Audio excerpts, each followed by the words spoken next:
Assalamualaikum warahmatullahi wabarakatuh. Pada video kali ini kita akan membahas tentang mekanisme kerja otot, yaitu tentang kontraksi pada otot. Selamat menyaksikan. Setiap hari kita menggunakan otot untuk melakukan aktivitas. Wanita pada gambar ini menggunakan otot pada tangannya untuk menulis. Sebagaimana kita ketahui, otot jantung dan otot polos merupakan otot influenter karena gerakannya tidak memenuhi perintah yang kita kehendaki, sedangkan otot rangka merupakan otot influenter. Otot rangka terdiri dari kumpulan serat otot yang berbentuk silindris panjang dengan mengandung beberapa nukleus.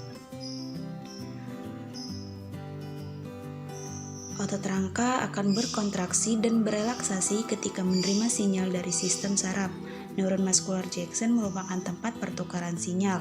Disinilah tempat terhubungnya bulb sinaptik dan serat otot. Selanjutnya, serat otot terdiri dari banyak miofibril. Miofibril mengandung unit kontraktil yang disebut dengan sarkomer. Sarkomer berdekatan satu sama lain sepanjang miofibril. Setiap sarkomer terdiri dari filamen protein yang tebal dan tipis. Karena itulah otot ini disebut dengan otot lurik. Protein yang tebal tersusun dari protein miosin, yang bagian tengah yang membagi daerah ini disebut dengan garis M. Filamen yang tipis tersusun dari protein aktin, garis potongnya disebut garis Z.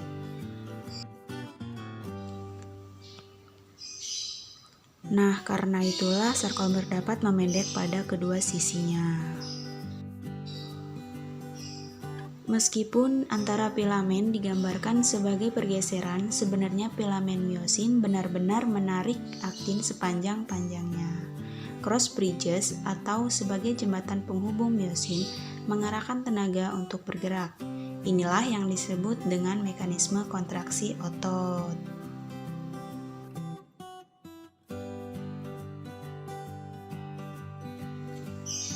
Kontraksi otot dimulai ketika ATP yang menempel di miosin dihidrolisis menjadi ADP dan fosfat.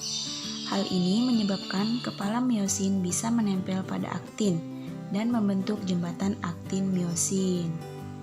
Inilah proses ketika miosin menempel pada aktin.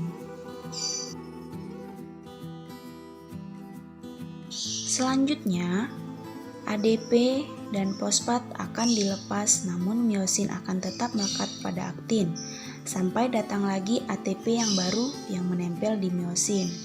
Hal ini saat otot berelaksasi dan siklus ini akan terus berulang.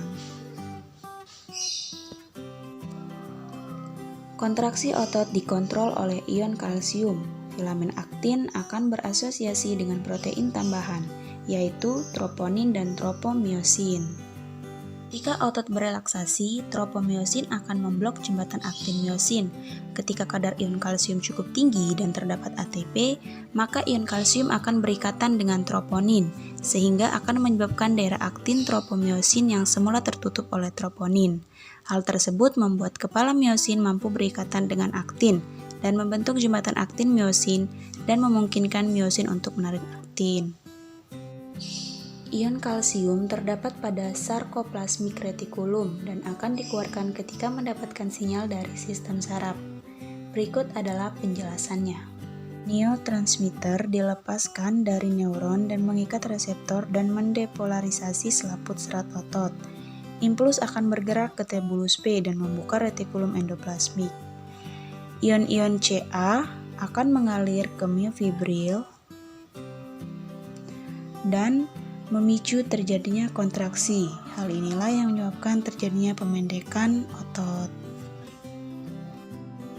Selanjutnya, ketika otot menghasilkan kekuatan yang cukup untuk menggerakkan, maka memungkinkan wanita pada gambar untuk menulis.